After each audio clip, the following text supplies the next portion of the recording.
पहिलं ह्याच्या नेहरू शर्टाच्या रंगाला माझं ऑब्जेक्शन आहे, ह्याची नोंद घ्या. मागच्या वेळी भेटला त्यावेळी जॅकेट पण तसलं रंगाचं होतं. मी म्हणतो कोण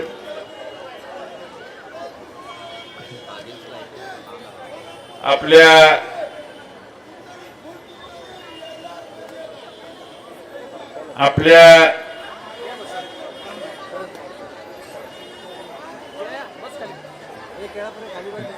पुणे महापालिका क्षेत्राचे अध्यक्ष आणि राष्ट्रवादी काँग्रेसचे आणि आपल्या हडपसर विधानसभा मतदारसंघाचे आपले अधिकृत महाविकास आघाडीचे उमेदवार माननीय प्रशांत जगताप साहेब, आमचे ज्येष्ठ नेते जयदेव गायकवाडजी, वसंतराव तात्या मोरे, या ठिकाणी उपस्थित असणारे अंकुश काकडे, या निमित्ताने इथे उपस्थित असणारे विजयराव देशमुख, कल्पनाताई थोरवे,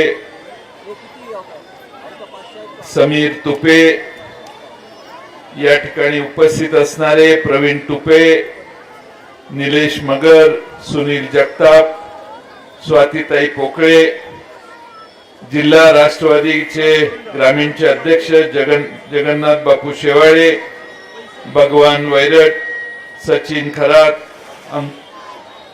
या ठिकाणी उपस्थित असणारे योगेश ससाने, नामदेव भाऊ गोरपडे, दिलीप शंकर तुपे, डॉक्टर सुनील जगताप, या ठिकाणी उपस्थित असणाऱ्या रत्नप्रभा जगताप, आपले आप पक्षाचे धनंजय बेनकर, या निमित्तानं उपस्थित असणाऱ्या या ठिकाणी मंजिरीताई दांडगे, किशोर कांबळे, वंदनाताई मोडक, गीतांजली जाधव, हेमंत बदे, नामदेवराव घोरपडे, पप्पू गोलप, रोहित साळवे, डी के कदम, सुरेखा दमिष्टे, दिलशा अत्तार, रतन भंडारे, ॲडव्होकेट औदुंबर खुणे पाटील, व्यासपीठावरील सर्वच मान्यवर आणि बंधू भगिनींनो, हडपसर विधानसभा मतदारसंघात महाविकास आघाडीचे राष्ट्रवादी काँग्रेस शरदचंद्र पवार पक्षाचे उमेदवार म्हणून प्रशांत जगताप यांना आदरणीय पवार साहेबांनी उमेदवारी दिलेली आहे, पक्षाने उमेदवारी दिली आहे. गेल्या अनेक वर्षात या शहराचं महापौर म्हणून त्यांच्याकडून काम झालेलं आपण सगळ्यांनी पाहिले. या शहराचा पक्षाध्यक्ष पक्ष फुटल्यावर ती जबाबदारी त्यांनी समर्थपणाने पुढे चालवली. महाराष्ट्रातल्या सगळ्या जिल्हा अध्यक्षात हे एकमेव जिल्हा अध्यक्ष आहेत की ज्यांनी ठामपणाने फुटणाऱ्या बाजूला सांगितलं, मला तो मार्ग पसंत नाही, भारतीय जनता पक्षाच्या मार्गाने आम्ही कधी आयुष्यात येणार नाही. ज्यांच्या विरोधी आम्ही लढाई केली, आंदोलन केली, त्यांच्या बाजूला जाऊन बसणं मला नैतिक दृष्ट्या योग्य वाटत नाही. मी काय येणार नाही, परत मला काही फोन करू नका. एवढा स्पष्ट विचार असणारा कार्यकर्ता जनतेसाठी जास्त महत्वाचा असतो असं मला वाटतं. ज्याला विचारच नाही तो कुठेही जाऊन बसायला तयार असतो, तो कालांतरानं लोकांच्या स्मृतीतून कमी होतो. प्रशांत जगताप हे असे कार्यकर्ते आहेत, असे नेते आहेत की ज्यांनी स्पष्टपणानं सांगितलं, मला तिकडे येणं शक्य नाही, तुम्ही मला परत फोन करू नका. आज प्रशांत जगताप यांनी अशा वेळी निर्णय घेतला, सगळेच पवार साहेबांना साथ देणारे, पण प्रशांत जगताप हे शहराचे अध्यक्ष होते म्हणून त्यांचा उल्लेख करतोय. अशा वेळी निर्णय घेतला की जेव्हा राष्ट्रवादी काँग्रेसमध्ये कोण राहिले का असं ओळखण्याची पाळी आलेली होती. आणि मला मनापासून आनंद आहे की आम्ही सगळ्यांनी चांगल्या प्रमाणे महाविकास आघाडीत चांगल्या पद्धतीने काम करण्याचा प्रयत्न केला. महाराष्ट्राने 48 पैकी 31 जागेवर भारतीय जनता पक्षाचा आणि त्यांच्या मित्रांचा पराभव केला. आणि त्यानंतर महाराष्ट्रातलं सरकार घाबरलं आणि म्हणेल त्या गोष्टी कबूल करायला लागले. महाराष्ट्रामध्ये सामान्य जनतेने महाराष्ट्रातलं आणि दिल्लीचं सरकार आम्हाला नापसंत आहे हे यापूर्वी लोकसभेत जाहीर केलेलं आहे, स्पष्ट केलेलं आहे. आता आपल्या सगळ्यांची जबाबदारी आहे उद्याच्या विधानसभेमध्ये एकनाथ शिंदेचं सरकार पराभूत करणं आणि महाविकास आघाडीचं तुमचं आमचं शाहू फुले आंबेडकरांच्या विचाराचं सरकार सत्तेत आणणं. उद्या आपण सगळ्यांनी 20 नोव्हेंबरला मतदान करण्यासाठी जाल. त्यावेळी तुतारी वाजवणारा माणूस हे चिन्ह लक्षात घ्या. आमचा एक प्रॉब्लेम झालाय, आमचं घड्याळ चोरीला गेलेलं आहे, त्यामुळे जरा प्रॉब्लेम झालेला आहे. आता चोरीला गेलेला माणूस आम्हाला दिसतोय, त्याच्या खिडकीत आमचं घड्याळ दिसतंय, पण शरद पवार साहेबांनी निर्णय घेतला त्या घड्याळाचे काटे काही पुढे जात नाही, आपण नवं चिन्ह घेऊ. आणि म्हणून तुतारी वाजवणारा माणूस हे आता आमचं चिन्ह आहे. आणि अंकुश काकडे साहेब, जेव्हापासून तुतारी आमच्या हातात आली आहे, जेव्हापासून शरद पवार साहेबांनी तुतारीसह रायगडावर जाऊन छत्रपती शिवाजी महाराजांच्या समोर ती तुतारी अर्पण केली, तेव्हापासून तुतारी महाराष्ट्रभर घुमते आहे. तुतारीवर उभं राहिलं तर निवडून येतं असा सर्वत्र महाराष्ट्राच्या जनतेचा समज झालेला आहे. आज आपल्या सर्वांना या निमित्तानं अनेक प्रश्नांची चर्चा या ठिकाणी होऊ शकते. एवढी ट्रॅफिक आहे की त्या हिंजवडीतले प्रकल्प पुणे सोडून बाहेर निघाले. या पुणे शहरातल्या ट्रॅफिकवर अनेक वर्ष ज्यांनी या शहरात आणि या जिल्ह्यात सत्ता भोगली त्यांनी या पुणे शहरातल्या ट्रॅफिकवर एकही उत्तर काढलं नाही. 1000-1500 ऍक्सिडेंट दरवर्षी होतात आणि दुर्दैवाने त्याच्यावर उपाय योजना काढण्याची कुठलीही पावलं उचलली नाही.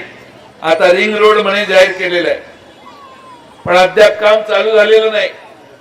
का तर त्याचं टेंडर वगैरे सगळं आमच्या सोयीनं करायचं होतं. टेंडर करत असताना जरा व्यवस्थितपणाने मॅनेज करायला आम्हाला जरा थोडासा जास्त वेळ गेला. माणसं रस्त्यावर मरू देत, पण आमचं जमलं पाहिजे म्हणून आम्ही जरा टेंडर उशिरा काढलं. आता काम सुरू होईल, काय हरकत नाही. पण खरं म्हणजे या पुणे शहर हे शिक्षणाचं माहेरघर, पण कायदा व सुव्यवस्था कुठे आहे?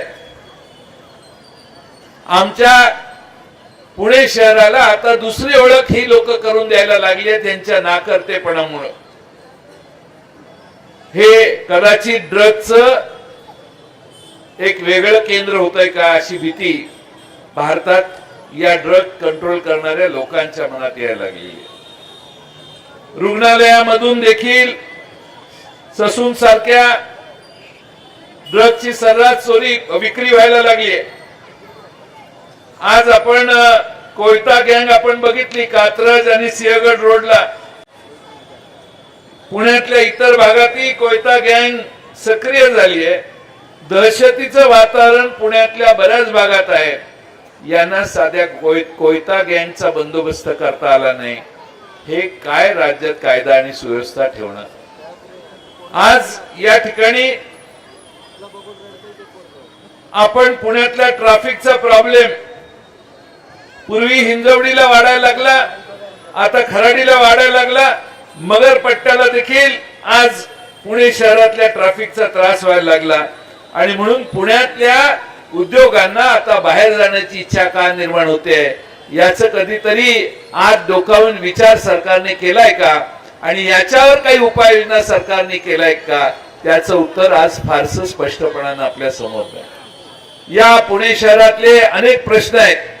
हे प्रश्न सोडवण्यासाठी आपण प्रयत्न करू, त्यात काही शंका नाही. पण पुण्याचा महापौरच विधानसभेवर जर गेला, ज्याने पुण्याचं महापौर पद सांभाळलेलं आहे, तीच व्यक्ती जर विधानसभेत गेली तर सगळ्या पुणे शहराला प्रशांत जगतापांच्या उमेदवारीचा फायदा होईल असा आम्हा सगळ्यांना विश्वास आहे. आणि म्हणून प्रशांत जगतापांची उमेदवारी या मतदारसंघात आम्ही दिलेली आहे. खरं म्हणजे आपल्या सगळ्यांचं दैवत छत्रपती शिवाजी महाराज. छत्रपती शिवाजी महाराजांचा भारतीय जनता पक्षाने नेमणुका केलेल्या वेगळ्या मोठ्या पदावरची व्यक्ती किती वेळा अपमान करतात, याला काही मर्यादा राहिलेली नाही. सतत मधल्या काळात राज्यपाल कोश्यारी काहीतरी बोलले, मधल्या काळात आता काल परवा अमित शहा बोलले. अमित शहा म्हटले की रामदास स्वामींनी अनेक तरुण मुलं एकत्रित केली आणि छत्रपती शिवाजी महाराजांच्या समोर त्यांच्या बाजूने ताकद उभी केली. वसंतराव मोरे लक्ष आहे की नाही तुमचं त्यांच्या विधानावर अमित शहाच्या? शिवाजी महाराजांचं महत्व कसं कमी करायचं हे पदोपदी अमित शहा असतील,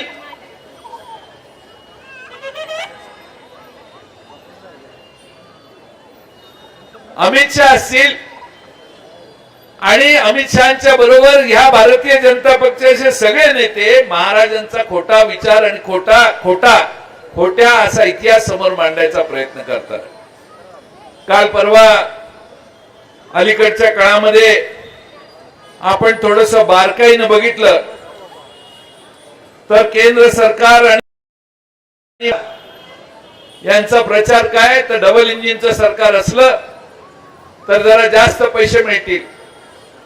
मागचं केंद्र सरकारचं बजेट बघितलं तर सगळं बजेट बिहार आणि आंध्र प्रदेशला गेलं. महाराष्ट्राच्या पदरात भोपळा आला, काही पैसे दिले नाहीत. तिथे 40-40, 50-50 हजार कोटी त्या राज्याला मिळाले. आणि यांचं डबल इंजिनचं सरकार, यांना कोणी दिल्लीत विचारत नाही, दिल्लीनं आम्हाला काही फार पैसे दिले नाही. खरं म्हणजे आपल्या सगळ्यांना माहिती आहे की नाही माहित नाही, अलीकडे राज्य सरकारने एक विधानसभा संपता एक कायदा विधानसभेत मांडला. जालियनवाला बाग हत्याकांड तुम्हा सगळ्यांना माहिती आहे. 13 एप्रिल 1919 म्हणजे 105 वर्षापूर्वीच सांगतोय. रोलेट ऍक्ट म्हणून ब्रिटिश सरकारने एक कायदा केला आणि त्या ठिकाणी रोलेट ऍक्टच्या कायद्याला विरोध करणाऱ्यांना कायद्यात तरतूद काय होती, तर विना वॉरंट अटक करायचं, विशेष ट्रायब्युनल मध्ये खटला चालवायचा, विना खटला जेलमध्ये डांबून ठेवायचं, असे सगळे अधिकार सरकारने ब्रिटिश सरकारने स्वतःकडे घेतलेले. आता कालच्या पावसाळी अधिवेशनात सरकारने एक कायदा आणलाय, लक्षपूर्वक ऐका, कार्यकर्त्यांनी तर ते ऐकलंच पाहिजे. महाराष्ट्र विशेष जनसुरक्षा अधिनियम 2024 या नावाने यांनी कायदा आणलाय. मी असं म्हणतोय फडणवीसांचा कायदा आहे, फडणवीस कायदा असं आपण त्याला सध्या नाव देऊ. त्यामध्ये काय तरतुदी आहेत की ते तुमचं घरदार जप्त करू शकतात. एवढंच नाही तर तुमच्या घराच्या बाहेर जर पशुधन असेल, म्हैशी असतील, गायी असतील, गुरं असतील तर ती जप्त करू शकतात आणि तुम्हाला कोणत्याही परिस्थितीत विना परवाना अटक करून तुरुंगात ठेवू शकतात. आज आपण सगळ्यांनी याचा बारकाईने अभ्यास केला. आम्ही त्याला विरोध केला म्हणून आता जॉईंट सिलेक्ट कमिटीकडे तो कायदा केलाय. पण मानसिकता काय, तर महाराष्ट्रामध्ये कोणी आंदोलन केलं, प्रशांत जगतापांनी आंदोलन केलं तर त्यांना हात घालायचा अधिकार त्यांच्याकडे. किती दिवस काय दिवस हे सगळे अधिकार त्या कायद्यात त्यांनी स्वतःकडे घेतलेले आहेत. आणि म्हणून माझी आपणा सगळ्यांना विनंती आहे की सरकारचा डोकं ठिकाणावर नाहीये असा वारंवार प्रत्यय आम्हाला मागच्या 2-2.5 वर्षात आला. आम्ही शहरात राहणारी लोक, महागाईला तोंड प्रचंड मोठ्या प्रमाणात आपण सगळ्यांनी दिलं. महागाईला तोंड देत असताना मागची दिवाळी कशी गेली तुम्हाला माहिती आहे. मागच्या दिवाळीमध्ये आपल्याला मागच्या वर्षी 20,000 रुपयात दिवाळी एखाद्या कुटुंबाने केली असेल तर तशीच दिवाळी करायला या वर्षी 30-35 हजार रुपये लोकांचे गेले. तेलाचा डबा 500 रुपयाने वाढला. काय काय वाढले हे आमच्या भगिनींना मी सांगायची गरज नाही. महागाई प्रचंड वाढली, महागाई कमी पडायला लागली म्हणून त्याच्यावर जीएसटीचा कर प्रचंड मोठ्या प्रमाणात केंद्र आणि राज्य सरकारने आकारला. मी सगळीकडे हे उदाहरण देतो. माझा एक कार्यकर्ता बुलेट घेऊन आला नारळ फोडायला उद्घाटन करायला. मी म्हटलं कितीला घेतली? तो म्हटला 2.25 लाखाला घेतली. अरे म्हटलं मागच्या वर्षी 1.5 लाखाला होती, असं कसं झालं? नाही म्हटलं 28% कर देऊन आणले साहेब. म्हणजे 2.25 लाखातले जवळपास 60-70 हजार रुपये हे करात गेले आणि उरलेले किमतीत त्यानं बुलेट घेतली. कर गेला सरकारच्या तिजोरी. तुम्ही तुमचं घर जर 50,000 रुपये चालवत असाल तर सरासरीने 18% तुम्हाला जीएसटी भरावा लागतो. सगळ्या ऍव्हरेज काढलं तर 5% 28%पर्यंत. 18% म्हणजे तुमचे 9 ते 10 हजार रुपये महिन्याला जातात. वर्षाला या सरकारला 1,00,000-1.25 लाख रुपये तुम्ही देता. तुम्ही वर्षाला महिन्याला 1 लाख रुपये खर्च करत असाल तर तुम्ही 2-2.25 लाख रुपये या सरकारला देता आणि तुमचा संसार चालवण्यासाठी वेगळे पैसे तुम्ही खर्च करता. म्हणजे आपल्या खिशातून यांनी सगळं घेतलेलं आहे. आपल्या खिशातने या सरकारला किती पैसे जातात? महाराष्ट्र सरकारने 30,000 कोटी रुपये, महाराष्ट्र सरकार आणि केंद्र सरकारला मागच्या महिन्यात 30,000 कोटी रुपये आपण महाराष्ट्रातल्या जनतेने दिले. मला वाटलं दुसऱ्या राज्यांनी पण एवढेच दिले असतील. थोडासा अभ्यास केला तर 8,000 कोटी, 11,000 कोटी, 12,000 कोटी त्याच्यावर राज्य नाही. मित्रांनो, आपण सगळ्यांनी आपल्या खिशाला तोशीस लावली, यांच्या ताब्यात पैसे दिले आणि पाहिजे तशी उधळपट्टी या लोकांनी महाराष्ट्रात केलेली. आपण सगळ्यांनी दुसरा एक महत्वाचा प्रश्न लक्षात घ्या. आपल्या घरातली तरणी बाण पोरं कामाशिवाय फिरतायत. बेरोजगारी महाराष्ट्रात प्रचंड वाढली आहे. कारण काय? तर या महाराष्ट्रातले सगळे उद्योग बाहेर जायला लागले. 17 उद्योग महाराष्ट्रात येत होते, ते बाहेर गेले.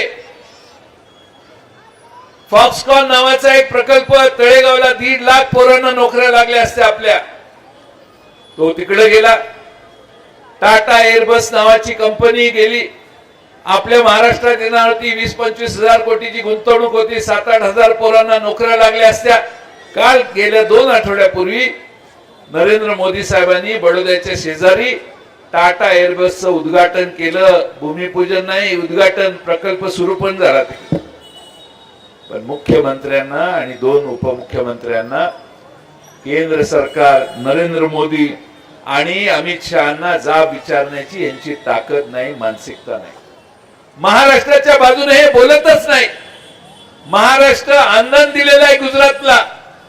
महाराष्ट्र गुजरातच्या दावणीला बांधण्याचं काम एकनाथ शिंदे आणि त्यांच्या 2 सहकार्यांनी केले, हे मित्रांनो विसरू नका. आज दुर्दैवानं महाराष्ट्रामध्ये आम्ही आमच्या मुलांना नोकऱ्या मिळत नाहीत म्हणून आम्ही संताप व्यक्त करतो, पण राज्याचे मुख्यमंत्री त्याच्यावर काही प्रतिक्रिया देत नाहीत. विधानसभेत मी विचारलं, अहो असं कसं? एकनाथ शिंदे म्हटले, जयंतराव, कालच मी पंतप्रधानांना भेटून आलेलो आहे आणि पंतप्रधानांनी सांगितलंय की याच्यापेक्षा मोठा प्रकल्प आम्ही तुम्हाला देऊ. मी म्हटलं, साहेब मोठा म्हणजे? नाही, नरेंद्र मोदींनी सांगितले मला, जयंतराव तुम्ही चिंता करू नका, ह्याच्यापेक्षा मोठा प्रकल्प देऊ. मी सारखं विचारत होतो कुठला प्रकल्प. त्यांनी सांगितलं तुम्ही चिंता करू नका. आता एकनाथराव शिंदेची मुदत संपली. त्यांचं सरकार, आता त्यांची सरकारची मुदत संपली. आता माझ्या लक्षात आलंय की एकनाथ शिंदे बोलत नाहीत, पण कृतीने त्यांनी सांगितलं, नरेंद्र मोदींनी सांगितलं याच्यापेक्षा मोठा प्रकल्प देऊ, म्हणजे भोपळा देऊ, असा त्याचा अर्थ आम्ही सगळे काढतो. महाराष्ट्राच्या वाट्याला काही नाही. केंद्र सरकारने काही केलं तर त्याच्या विरोधी बोलण्याची यांची ताकद नाही.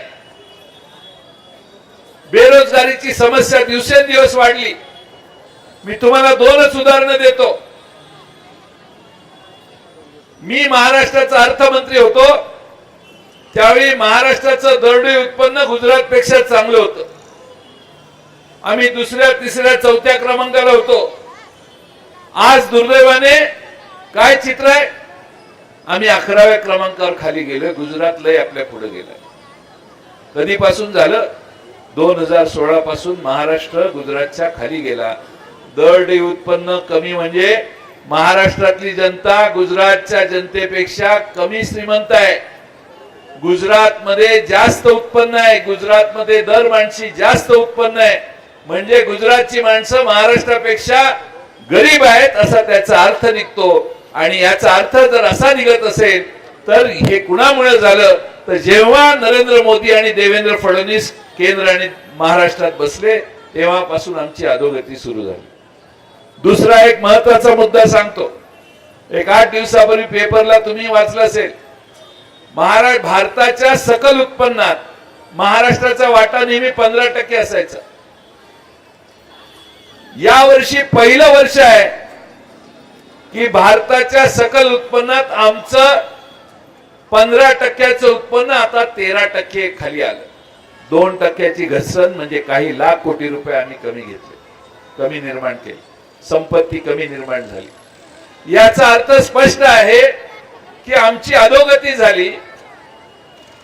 भारतीय जनता पक्षाच्या नेतृत्वाखालच्या दिल्लीने आणि एकनाथ शिंदेच्या महाराष्ट्रातल्या सरकारने आमची अधोगती केली आणि याचा जाब त्यांना उद्याच्या निवडणुकीत मित्रांनो आपण सगळ्यांनी विचारला पाहिजे। आज आपण सगळ्यांनी बघितलं की लोकसभेच्या नंतर सरकार घाबरलं। एवढं घाबरलेलं सरकार मी कधी यापूर्वी मी 35 वर्ष विधानसभेत झाले, एवढं घाबरलेलं सरकार मी कधी बघितलं। आणि घाबरून सगळ्या गोष्टी जाहीर केल्या, सगळ्या गोष्टी जाहीर केल्या। भ्रष्टाचार काय काय कुठं कुठं करायचा याची मर्यादा राहिली नाही। मी मगाशी सांगितलं छत्रपती शिवाजी महाराजांचा इतिहास बदलण्याचं काम ही लोक करायला लागले। गुजरातला यांनी महाराष्ट्र आंदोलन दिला म्हटलं, त्याचा एक दुसरा मुद्दा सांगतो।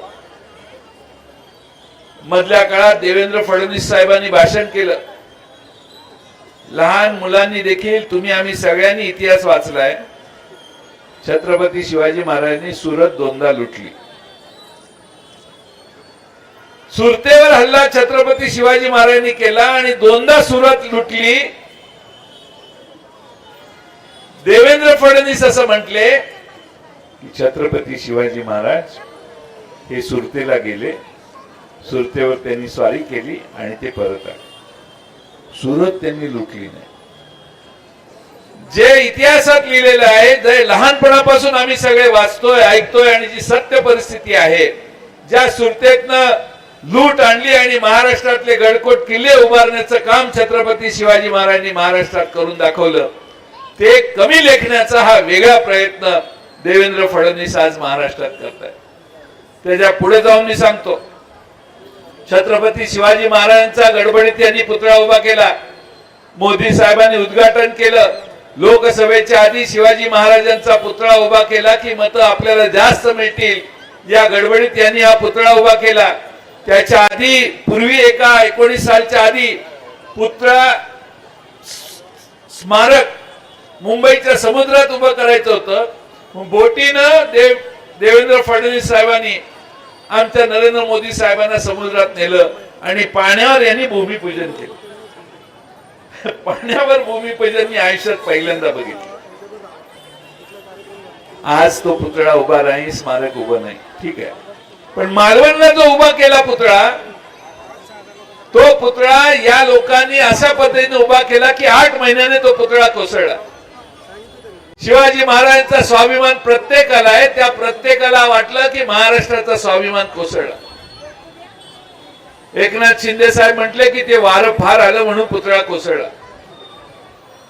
मी गेलो तिथं, का बाबा असं काम मुख्यमंत्र्यांना कळलेलं दिसतंय म्हटलं की का पुतळा कोसळला, म्हणून मी गेलो बघायला। दुसऱ्या दिवशी तिथल्या लोकांना विचारलं वारं कुठून आलं, ते म्हटले इकडं वारं आलं। पुतळा कुठं पडला, त्याच बाजूला पडला। ज्या बाजूनं वारं आलं त्याच बाजूनं पुतळा कोसळला, पण महाराष्ट्राचे मुख्यमंत्री सांगतात वाऱ्यामुळे पुतळा कोसळला। एक साधं नारळाचं झाड वाकलं नाही, एखादा आंब्याचं झाड खाली कोसळलं नाही, पण महाराजांचा पुतळा का कोसळला, तर ह्यांनी पुतळा उभा करताना त्यात भ्रष्टाचार केला आणि भ्रष्टाचार केल्यामुळे यांची प्रवृत्ती सगळ्यातच आहे। पण छत्रपती शिवाजी महाराजांचा पुतळा उभा करताना देखील त्यांनी ते सोडलं नाही, हे तुम्ही सगळ्यांनी मित्रांनो लक्षात घ्या। याचं प्रायश्चित्त महाराष्ट्राने त्यांना उद्याच्या 20 नोव्हेंबरला द्यायचं। आपल्या सगळ्यांना माझी विनंती आहे की उद्या महाराष्ट्रभर अनेक ठिकाणी मी जाऊन आलोय, उद्या महाराष्ट्रात महाविकास आघाडीचं सरकार येणार ही आता काळ्या दगडावरची रेष आहे. पण आमचं सरकार आल्यावर आम्ही तुम्हाला काय देणार? एक विकासाची पंचसूत्री राहुल गांधी, शरद पवार साहेब आणि उद्धव ठाकरे साहेब यांनी मिळून महाराष्ट्राला जाहीर केलेली आहे. त्यातला पहिला मुद्दा आहे की आमचं सरकार आल्यानंतर आम्ही महालक्ष्मी योजना चालू करणार आणि महालक्ष्मी योजनेत आमच्या महाराष्ट्रातल्या भगिनींना 3,000 रुपये देण्याचा निर्णय आमच्या महाविकास आघाडीने केलेला आहे. दुसरा त्यातला निर्णय आहे की आमच्या भगिनी, आमच्या आया बहिणी महाराष्ट्रात कुठेही एसटीनं फिरताना त्यांना कंडक्टर तिकीट मागणार नाही. महाराष्ट्रातल्या सगळ्या महिला मोफत महाराष्ट्रभर प्रचार करू शकणार. आज सुशिक्षित बेरोजगारांना 4,000 रुपये बेकार भत्ता द्यायचा निर्णय आम्ही घेतलेला आहे. आमचं सरकार आल्यावर आम्ही त्यांना देऊ. दुसऱ्या बाजूने आरोग्याचं एक मोदी साहेबांनी कार्ड काढलेलं, तुम्हाला आठवते की नाही माहित नाही, विम्याचं सुरक्षा कव्हर देण्याचा त्याने निकाल घेतलेला होता देशातल्या सगळ्या जनतेला.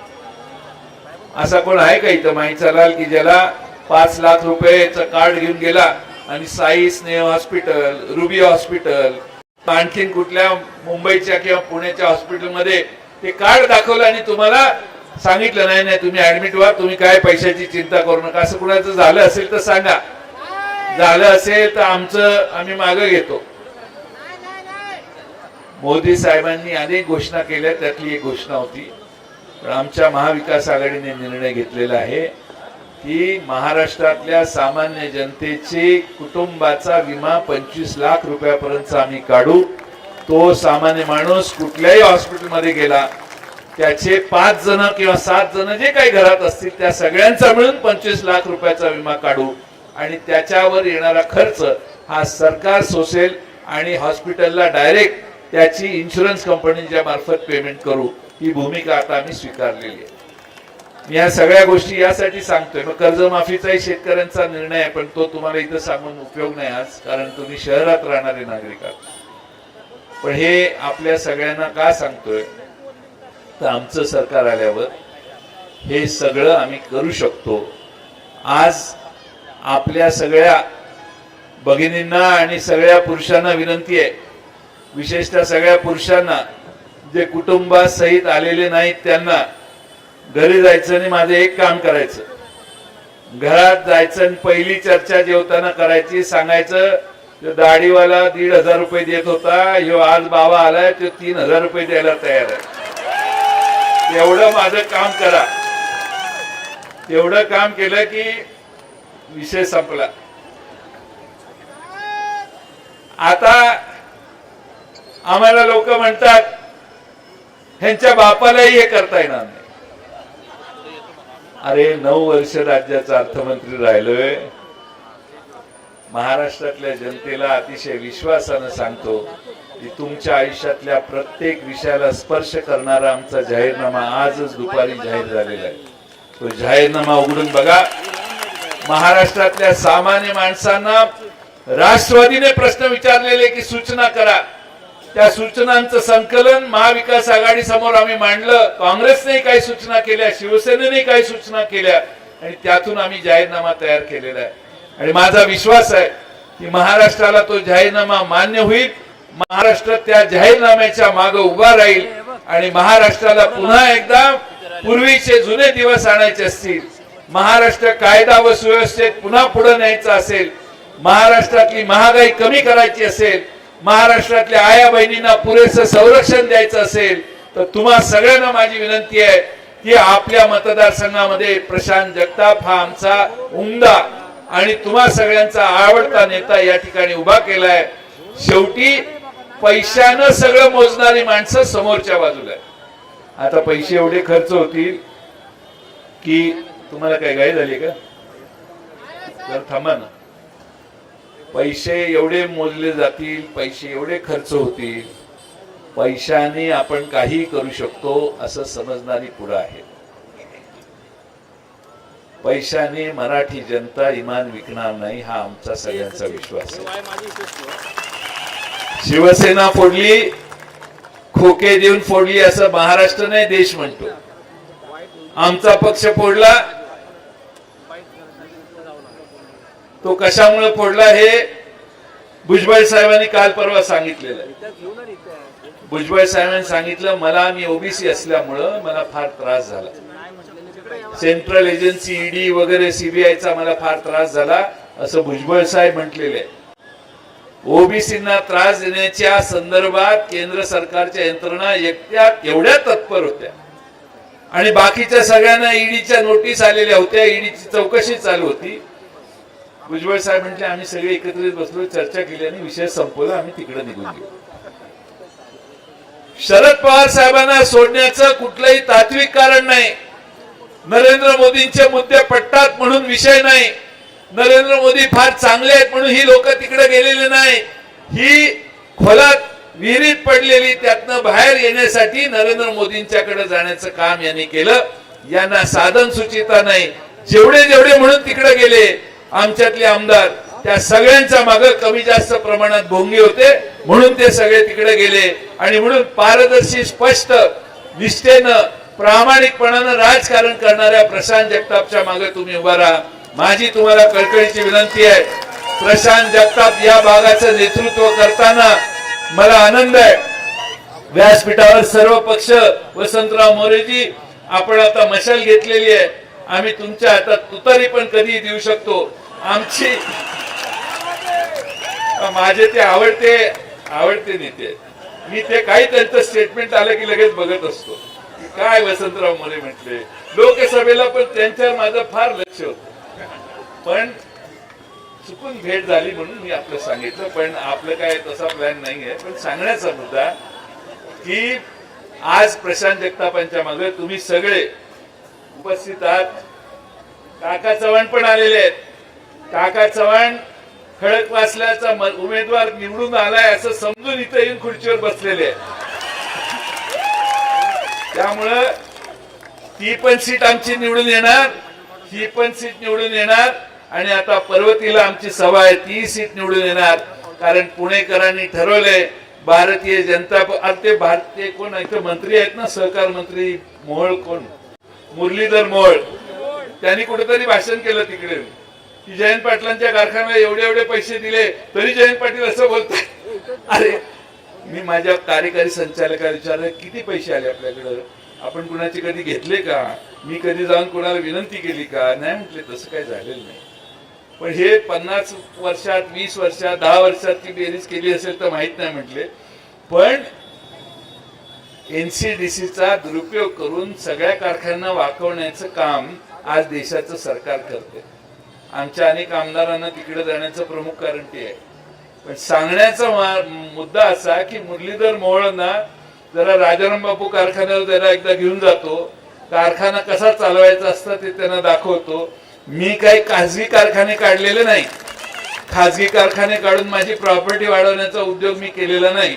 मी सहकारात आहे. सहकारी क्षेत्रातल्या कारखानदारीचा एक नाही 4 कारखाने राजाराम बापू कारखाने काढले, पण खाजगी नाही, सहकारी काढले. ते लोकांच्या मालकीचे आहेत, या जयंत पाटलाच्या मालकीचे नाहीत. आणि म्हणून मुरलीधर मोहोळांना एकदा घेऊन जायचंय. तुमची प्रशांत ओळख असेल तर मला जरा त्यांच्याशी बोला आणि त्यांना म्हणा निमंत्रण आहे साखराचं आमच्या कारखान्याचं, तुम्हाला सहकार मंत्री म्हणून बोलू. महाराष्ट्रात कारखाने चालवायचे असतात कसे हे दाखवण्याचं काम निश्चितपणाने आम्ही सगळे करू. पुन्हा एकदा मी आपल्या सगळ्यांना विनंती करतो की आपण या ठिकाणी कात्रज विकास आघाडी नमेश बाबरांची आहे, त्यांनी काही सूचना पत्रच दिलेलं आहे. कुठे गेले नमेश बाबर? नाहीये. बर, पत्र मिळाले सांगा त्यांना. त्यातले सूचना आपलं सरकार आल्यावर निश्चितपणाने त्याची अंमलबजावणी आम्ही करू. नमेश बाबर हे देखील प्रशांत जगतापांच्या प्रचारात सहभागी होतील अशी आम्ही, त्यांची विकास आघाडी सहभागी होईल कारण आम्ही त्यांचे मुद्दे मान्य करतोय. निश्चितपणानं त्यांना देखील आम्ही विश्वासात घेऊ. पण हे जे ट्रॅफिक आहे तुमच्या आयुष्यावर परिणाम करणारे ट्रॅफिक आहे. घरातनं बाहेर केल्यावर तासभर झाला तरी माणूस ऑफिसमध्ये पोहोचत नाही. ऑफिसमधनं घरी यायचं झालं तर 1.5 तास संध्याकाळी ट्रॅफिक मध्ये माणूस अडकतो. याच्यावर उपाय काढण्यासाठी आणि पुणे शहरातले प्रश्न सोडवण्यासाठी प्रशांत जगतापांच्या सारख्या माजी महापौराला महाराष्ट्राच्या विधानसभेत पाठवा. मी तुम्हाला सांगतो की महाराष्ट्राच्या विधानसभेत अतिशय उत्तम काम ते करतील आणि त्यांना आपल्या सगळ्यांनी तुतारी वाजवणाऱ्या माणसाच्या चिन्हावर मतदान करून विजयी करा एवढीच विनंती करतो आणि माझे 2 शब्द पूर्ण करतो. धन्यवाद.